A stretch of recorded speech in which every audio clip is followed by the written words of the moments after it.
اعوذ باللہ من الشیطان الرجیم بسم اللہ الرحمن الرحیم وجاءت سیارۃ، اب کچھ عرصے کے بعد وہاں ایک وہ قافلہ آ گیا، جاءت سیارۃ فارسلوا واردہم، انہوں نے بھیجا اپنے آگے چلنے والے کو۔ یہ پرانے زمانے میں ہوتا تھا قافلہ، اس سے آگے آگے جو ہے جس کو عورت بھی کہتے ہیں وارد، وہ جا کر جو ہے وہاں پر دیکھتا تھا کہاں کنواں ہے، پانی کہاں ہے، کہاں اگلا پڑاؤ ہوگا۔ فارسلوا واردہم، اپنے پانی بھرنے والے کو بھیجا، فادلا دلوا، اس نے اپنا ڈول جو ہے وہ نیچے اتارا۔ قال یا بشرا، اب اس کو پکڑ لیا حضرت یوسف نے، اس نے کھینچا، وہ سمجھ رہا تھا پانی کھینچ رہا ہوں، وہ حضرت یوسف آ گئے۔ یا بشرا ھذا غلام، انہوں نے وہیں سے شور بچایا، آواز دی کہ بشارت ہو، یہ تو ہمیں غلام مل گیا، لڑکا مل گیا۔ وَأَسَرُّوهُ بِضَاعَةً، اور انہوں نے چھپا لیا اسے ایک پونجی سمجھ کر کہ یہ تو اچھی دولت ملی ہے، اسے بیچیں گے، بیچ کے پیسے کھڑے کریں گے، چھپا لیا۔ واللہ علیم بما یعملون، اور اللہ تعالیٰ خوب جانتا تھا جو وہ کر رہے ہیں۔ وَشَرَوْهُ بِثَمَنٍ بَخْسٍ دَرَاهِمَ مَعْدُودَةٍ، اور مصر پہنچ کر انہوں نے بیچ لیا اس کو بڑی تھوڑی سی قیمت پر، دراہم معدودہ، گنتی کی چونیاں، درہم جو ہے ان کے ہاں دینار کا چوتھائی حصہ ہوتا تھا، تو دراہم معدودہ جو ہے چند چونیوں کے عوض وہ فروخت کر دیا۔ وَكَانُوا فِيهِ مِنَ الزَّاهِدِينَ، اور اس کے معاملے میں تو وہ بہت ہی قانع تھے، یعنی چونکہ اگر تو کسی کی انویسٹمنٹ ہوئی ہو، 1000-2000 کا خریدا ہو، تب تو آدمی اس کی قیمت اپنے انویسٹمنٹ بھی نکالے اس میں سے اور پھر نفع بھی لینا چاہے، یہ تو مفت کا مال تھا۔ دوسرے یہ اندیشہ ہر وقت دھڑکا لگا ہوا تھا کہ کہیں جو ہے اس کے وارث نہ آ جائیں، تو جلد از جلد بیچ کر جو بھی ملے پیسے کھڑے کرو۔ وقال الذی اشتراہ من مصر، اور جس شخص نے خریدا انہیں مصر سے، مصر میں یہ تو عزیز مصر تھا، یعنی کوئی بہت بڑا افسر، بادشاہ نہیں، لیکن یہ کہ وہاں کی جو بھی ہائرارکی تھی اس کے اندر کوئی بہت اہم مقام پر۔ وقال الذی اشتراہ من مصر، اور جس شخص نے خریدا انہیں مصر میں، لامرأتہ، ہی اپنی بیوی سے کہا اکرمی مثواہ، اس کو ذرا اچھے طریقے پر رکھو، عسیٰ ان ینفعنا، ہو سکتا ہے یہ ہمارے لیے نفع بخش ہو، یہ بھی ہو سکتا ہے کہ ہم اسے پھر بیچ دیں تو ہمیں دولت زیادہ مل جائے، اور نتخذہ ولدا، معلوم ہوتا ہے شاید اولاد نہیں تھی، ہم اسے اپنا بیٹا ہی بنا لیں گے۔ وَكَذَلِكَ مَكَّنَّا لِيُوسُفَ فِي الْأَرْضِ، اس طرح ہم نے زمین میں یوسف کے لیے تمکن، ٹھہراؤ کی جگہ پیدا کر دی۔ اب یہ کہ پہنچ گئے ہیں جو اس وقت کی جو متمدن ترین مملکت ہے، مصر کی مملکت ہے، اس کا ایک نظام ہے، اس میں بادشاہت ہے، اس کا پورا جو ہے اس کا آبپاشی کا نظام ہے، اس میں تمدن کے ایک گہوارے میں پہنچا دیا، اور وہاں پر بھی کسی جھونپڑے میں نہیں، کسی بہت بڑے افسر، بہت بڑے صاحب حیثیت انسان کے گھر میں پہنچا دیا۔ وَكَذَلِكَ مَكَّنَّا لِيُوسُفَ فِي الْأَرْضِ وَلِنُعَلِّمَهُ مِن تَأْوِيلِ الْأَحَادِيثِ، اور تاکہ ہم اسے سکھائیں باتوں کی تہ تک پہنچنا۔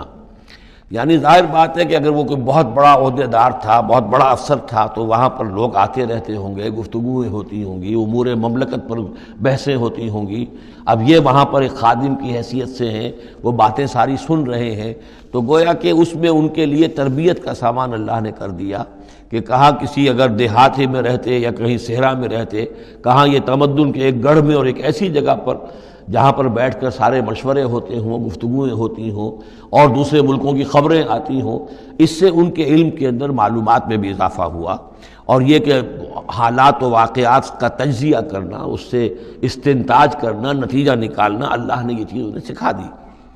واللہ غالب علی امرہ، اللہ تعالیٰ تو اپنے معاملے پر، اپنے حکم پر، اپنے فیصلے پر غالب ہے، ولکن اکثر الناس لا یعلمون، لیکن اکثر لوگ جانتے نہیں۔ وَلَمَّا بَلَغَ أَشُدَّهُ آتَيْنَاهُ حُکْمًا وَعِلْمًا، جب وہ اپنی پوری پختگی کو پہنچ گئے تو ہم نے انہیں حکم اور علم دونوں دیے، اس سے مراد نبوت ہے، حکمت بھی دی، علم بھی دیا۔ وَكَذَلِكَ نَجْزِي الْمُحْسِنِينَ، اسی طریقے سے ہم محسنین کو بدلہ دیتے ہیں، اچھا بدلہ دیتے ہیں۔ وَرَاوَدَتْهُ الَّتِي هُوَ فِي بَيْتِهَا، اور پھسلانے کی کوشش کی اس عورت نے جس کے گھر میں وہ تھے، وہی عزیز مصر کی بیوی، وہ ان پر فریفتہ ہو گئی۔ فی بیتہا عن نفسہ، ان کے جی سے پھسلانے کی کوشش کی، انہیں گناہ پر آمادہ کرنا چاہا، یہاں تک کہ وغلقت الابواب، ایک موقع پر اس نے دروازے بند کر دیے، وقالت حیت لک، اور بولی کہ جلدی کرو۔ قال معاذ اللہ، حضرت یوسف نے فرمایا اللہ کی پناہ طلب کرتا ہوں، انہ ربی احسن مثوایا، یہاں ربی دونوں طرف جا سکتا ہے، ایک تو اللہ کی طرف بھی، دوسرے یہ کہ میرا آقا، یہ لفظ جو ہے آقا کے لیے، بادشاہ کے لیے بھی اس صورت میں بار بار آیا ہے کہ میں خیانت کروں اپنے آقا کی، اس نے میرے ساتھ بہترین سلوک کیا ہے، اچھی طرح رکھا ہے، میں یہ بھی نہیں کر سکتا، اور یہ بھی ہو سکتا ہے اللہ نے سارا بندوبست کیا ہے، اللہ ہی نے تو سارا مکنہ لیوسف، تو دونوں طرف یہ لفظ جا سکتا ہے۔ معاذ اللہ انہ ربی احسن مثوایا انہ لا یفلح الظالمون، گناہ گار اور ظالم لوگ جو ہیں فلاح نہیں پایا کرتے۔ وَلَقَدْ هَمَّتْ بِهِ وَهَمَّ بِهَا،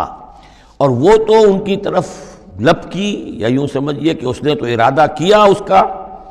وَهَمَّ بِهَا لَوْلَا أَن رَأَىٰ بُرْهَانَ رَبِّهِ، اور وہ بھی کرتا اگر نہ دیکھ لیتا اپنے رب کی ایک دلیل۔ یعنی یہ کہ یوسف جوان بھی تھے، یوسف جو ہیں پھر بہرحال انسان تھے، طبع بشری کی بنیاد پر ان کے اندر بھی وہ ایک داعیہ پیدا ہو سکتا تھا، لیکن اللہ تعالیٰ کا خاص انتظام یہ ہوا کہ کوئی خاص اس وقت اللہ نے انہیں اپنی ایسی نشانی دکھائی، برہان دکھائی۔ روایات میں یہ آتا ہے کہ دیوار پر حضرت یعقوب علیہ السلام کی شکل ظاہر ہوئی اور وہ انگلی سے اشارہ کر رہے تھے کہ باز رہنا، تو یہ تورات کے اندر ہے۔ تو بہرحال قرآن مجید بھی کوئی اس کی یعنی نفی نہیں ہے اس میں، بلکہ ہو سکتا ہے الرا برہان ربہ، تو یہ اللہ کی طرف سے یہ بات دکھا دی گئی ہو، یہ کوئی انہونی بات نہیں۔ اور یہ ایک بات کو وَلَقَدْ هَمَّتْ بِهِ وَهَمَّ بِهَا، تو یہاں پہ لولا الرا برہان، وہ بھی بڑھتے ہیں، یعنی یہ کہ یہ چیزیں جو ہیں بہرحال جہاں تک فطرت انسانی کا تقاضا ہے، اس میں ثابت قدم رہنا آسان کام نہیں ہے۔ كَذَلِكَ لِنَصْرِفَ عَنْهُ السُّوءَ، اور یہ اس لیے کہ ہم پھیر دیں اس سے بدی کا رخ، والفحشاء، اور بے حیائی کا۔ ہم نے خاص اہتمام کیا حضرت یوسف علیہ السلام کی عفت و عصمت کی حفاظت کی۔ انہ من عبادنا المخلصین، یقیناً وہ ہمارے بڑے مخلص بندوں میں سے تھے۔ یہ مخلص اور مخلص کا فرق نوٹ کر لیجئے، مخلص اس میں فاعل ہے، خلوص کرنے والا، اور مخلص وہ جس کو خالص کر لیا گیا ہو۔ اللہ کے مخلص بندے وہ ہیں جن کو اللہ نے اپنے لیے خالص کر لیا، تو یہ اللہ کے خاص بندے، چہیتے بندے مخلص ہیں جنہیں اللہ نے اپنے لیے خالص کر لیا ہے۔ واستبق الباب، وہ دونوں دوڑے دروازے کی طرف، یعنی حضرت یوسف علیہ السلام نے اس کی نیت بری دیکھی اور دیکھا کہ وہ تلی ہوئی ہے، اس کے اوپر شیطان کا بھوت سوار ہے، تو وہ دروازے کی طرف لپکے کہ میں بھاگ جاؤں، پیچھے وہ دوڑی۔ قالت وقدت قمیصہ من دبر، اور دوڑ میں اس میں یہ ہوا کہ اس نے جو پیچھے سے پکڑنے کی کوشش کی حضرت یوسف کو، تو ان کا کرتا جو ہے اس کے ہاتھ میں آ گیا اور وہ پھٹ گیا۔ حضرت یوسف دوڑ رہے ہیں، پیچھے سے وہ کرتے کا دامن جو ہے پھٹ گیا۔ وَأَلْفَيَا سَيِّدَهَا لَدَى الْبَابِ، اور اچانک ہو سکتا ہے غیر متوقع طور پر، وقت ایسا نہ ہو عام طور پر آنے کا، اس کا جو شوہر تھا، اس کو دونوں نے دیکھا کہ وہ دونوں دروازے کے اوپر وہ موجود ہے۔ پایا ان دونوں نے اس کے شوہر کو، اس کے سردار کو، اس کے آقا کو، اس کے شوہر کو لدى الباب، دروازے کے پاس۔ قالت ما جزاء من اراد باہلک سوءا، اب دیکھیے یہ ہے وہ کہ جو عورت کے جو چلتر جس کو کہتے ہیں مشہور، فوراً جو اس نے پیترا بدلا ہے، اس نے کہا اپنے شوہر سے مخاطب ہو کر، بڑا سوچو کیا سزا ہونی چاہیے اس شخص کی جو تمہاری بیوی کے ساتھ بدکاری کا ارادہ کرے، یعنی یہ کہ یہ جو یوسف ہے یہ مجھ پر گویا کہ مجرمانہ حملہ کرنا چاہتا تھا اور میں نے اپنے آپ کو بچایا ہے۔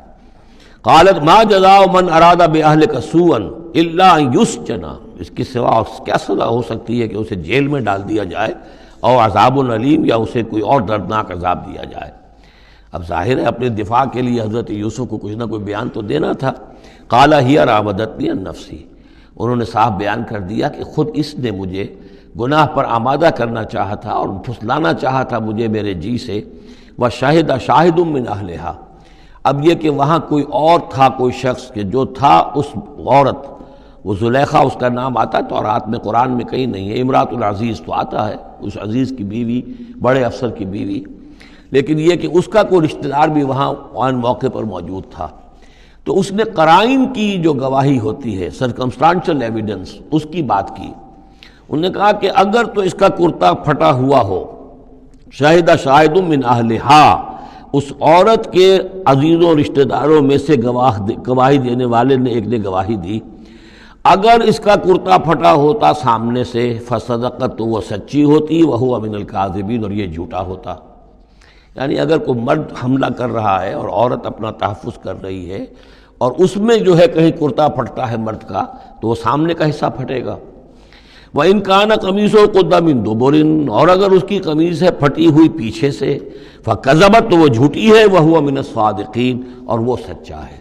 اب یہ بھی آپ دیجئے، کریڈٹ دیجئے بہرحال کہ اس کی عورت کے رشتہ داروں میں سے کسی نے اتنی عادلانہ بات کی ہے، اتنی حکیمانہ بات بھی کی ہے، عادلانہ بھی کی ہے اور حق کی بات کی ہے، تو معلوم ہوتا ہے کہ اس معاشرے کے اندر بھی جہاں بہت سی خرابیاں بھی تھیں، آگے آ جائیں گی، وہ خرابیوں کا بھی ذکر ہے، لیکن یہ کہ بہرحال کچھ نہ کچھ اچھائیاں بھی تھیں۔ فلما رأى قميصه قد من دبر، جب اس نے دیکھا کہ قمیص تو پھٹی ہوئی ہے پیچھے سے، قال انه من کید کن، تو اس نے کہا اس عزیز مصر نے اپنی بیوی سے کہ یہ تمہاری ہی چالوں میں سے ہے، فریب میں سے ہے، ان کید کن عظیم، تم عورتوں کی چالیں جو ہیں اور تمہارے عورتوں کے جو فریب ہیں وہ بہت بڑے ہیں۔ یوسف اعرض عن ھذا، اب اس نے کہا یوسف ٹھیک ہے اس سے درگزر کرو، عن ھذا، اعرض عن ھذا، واستغفری لذنبک، اور دیکھو تم اپنی بیوی سے مخاطب کو کہا تم اپنے گناہ کا استغفار کرو، توبہ کرو، انک کنت من الخاطئین، یقیناً تو ہی تھی خطا کار۔